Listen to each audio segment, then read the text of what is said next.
our good buddy Frank Seravalli over at Daily Faceoff. Got some Leafs fans stirring yesterday, and I personally love it.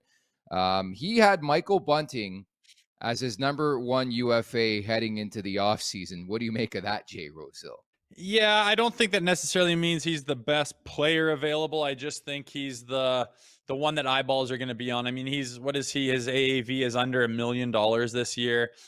He's going to come up at UFA for the first time. He's made some noise, and it's going to depend on how his playoffs go. If he explodes and performs and becomes a guy that wins games and has a big impact on series, his stock is going to go up. But inevitably, I mean, I don't know why Leafs fans get frustrated and up in Me arms. You neither. can't ever keep the same group of people together forever. It just doesn't work that way.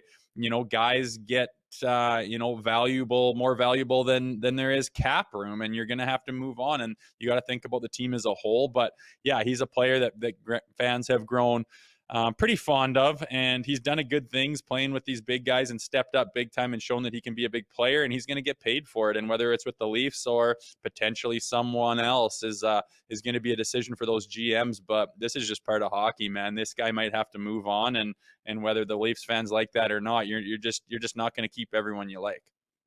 If anything, this is a compliment to Michael Bunting, the team, the organization, the city that says you have a really good player. And this notion that if Frank Seravalli doesn't put out this report, nobody's going to know that Michael Bunting's a good player is egregious to me. It's outrageous, quite frankly. And I think that's why a lot of people out there are like, no, you can't report this news. How dare you?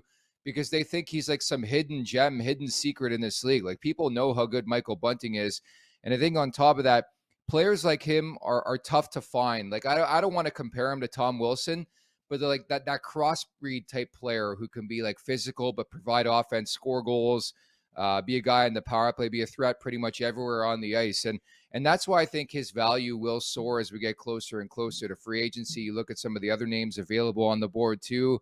And that's why I get Frank's mentality when putting this list together. He went out to say that Patrick Kane could need hip surgery in the offseason. Ryan O'Reilly's had an offseason, been banged up.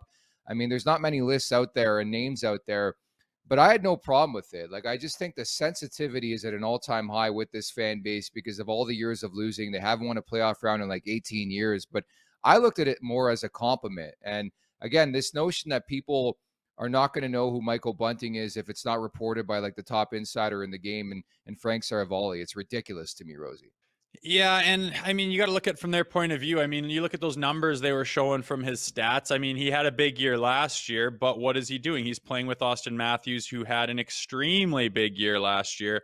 And, he gets over that 60-point mark.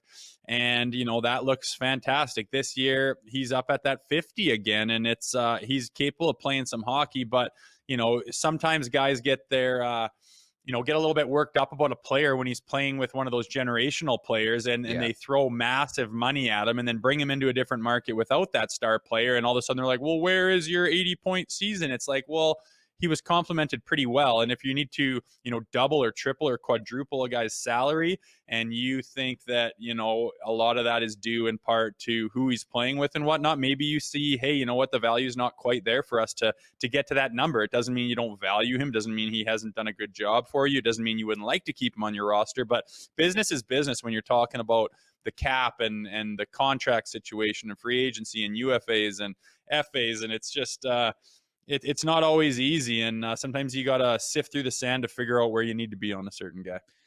You know what this is? It's Zach Hyman PTSD. That's exactly what it is. I was covering the Leafs on the radio when Hyman left for Edmonton, and I understand why he left. But throughout the year, I asked the question multiple times to my co-host Gord Stellick, who we had on the show last week, like, is Zach Hyman playing himself out of Toronto? And that was meant as a compliment, by the way. He's been too good.